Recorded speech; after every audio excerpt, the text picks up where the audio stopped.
Ça te dirait de faire un enfant? Pardon? Bah écoute, on va dans ta chambre, puis voilà, en 10 petites minutes. Mais j'ai jamais eu envie d'avoir d'enfant. Bah, t'es une femme pourtant. Allô quoi? Ouais, je suis une femme. On va voir ce que ça veut dire cette histoire.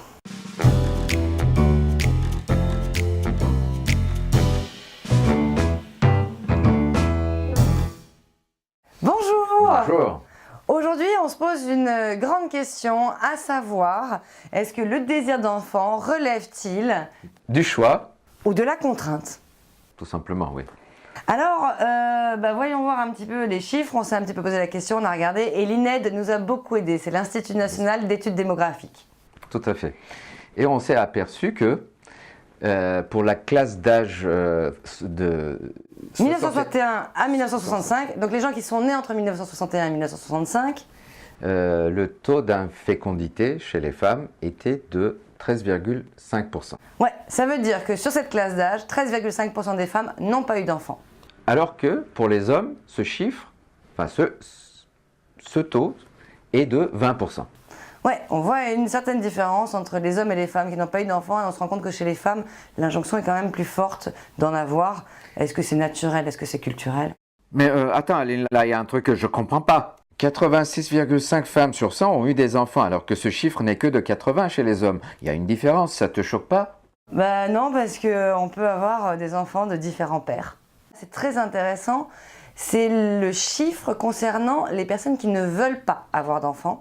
Et là, on se retrouve, on chute à 5% de personnes qui ne veulent pas, qui annoncent ne pas vouloir avoir d'enfants. Dans la globalité de la population Ouais. française. Car les femmes, 4,4%. 4% et les hommes, 6,8%. Donc on voit déjà qu'il y a encore une différence de proportion entre les hommes qui osent dire qu'ils ne veulent pas avoir d'enfants et les femmes qui osent dire qu'elles ne veulent pas avoir d'enfants. Et donc on voit qu'il y a une évolution dans le temps. Selon l'âge, effectivement. Autour de 5% pour les moins de 25 ans. Ensuite, le taux passe à 2,5% pour les 30-34 ans et remonte à 7% pour les 40-49 ans. Moi, je me l'explique par rapport à mon propre chemin. C'est que on peut, quand on a moins de 25 ans, on se pose pas trop la question des enfants plus tard. Et à l'arrivée des 30 ans, on se dit, ouais, il y a une pression sociale. Bah ouais, moi on Donc, m'a parlé de l'horloge biologique, mais ça te trotte pas, t'as pas envie d'avoir des enfants, t'as 30 ans, etc. Là, à la quarantaine, j'ai fait, mais je me rends bien compte, il faut me rendre à l'évidence, j'ai pas envie d'avoir d'enfants, sinon j'aurais mis la vie en place qu'il fallait pour en avoir. Et puis, il y a aussi, pour faire des enfants, il faut qu'on soit... à 2, au moins. Eh oui. Et donc, il faut avoir un couple relativement stable, c'est un petit peu ce qu'on nous a appris jusqu'à maintenant. Et oui. il y a des gens qui sont défavorisés dans ce système. Oui, parce que les couples traditionnellement se forment avec un homme plus diplômé que la femme. Problème, en bas de l'échelle, il aura du mal à trouver une partenaire. Ah non, là c'est sûr que s'il est au bel d'échelle, il va avoir du Voilà. mal. Et pareil pour la femme, qui a beaucoup de diplômes, elle aura du mal à trouver un homme encore plus diplômé qu'elle. Voilà.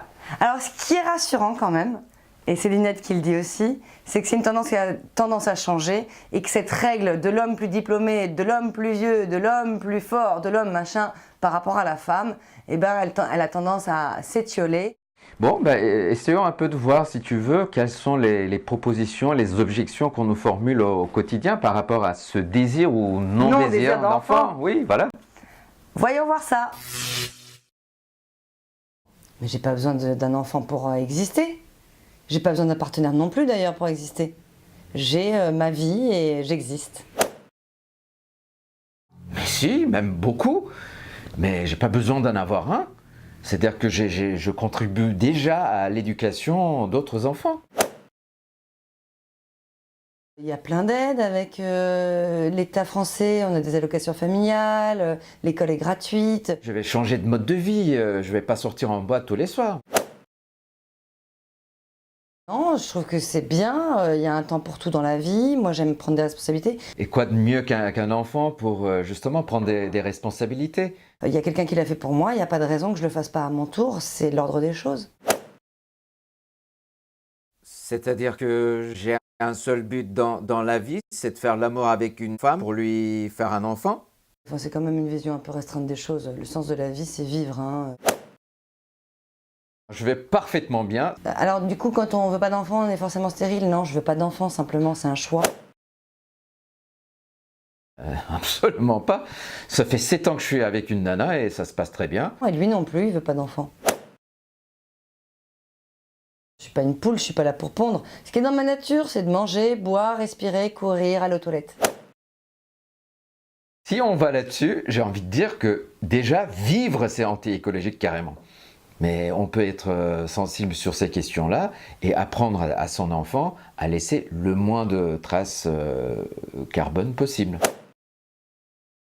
J'ai pas mal d'amis, j'ai de la famille, et je fais des activités sportives, culturelles. J'ai un cercle social, je vais faire peser sur les épaules d'un enfant le poids de ma vieillesse. On trouvera toujours des solutions. D'ailleurs, la retraite par capitalisation, elle se développe, tu vois bien aux États-Unis. C'est un peu chacun pour soi, mais on serait bien obligé d'y arriver. La réponse est oui, ça a toujours été comme ça, la question ne se pose même pas pour moi.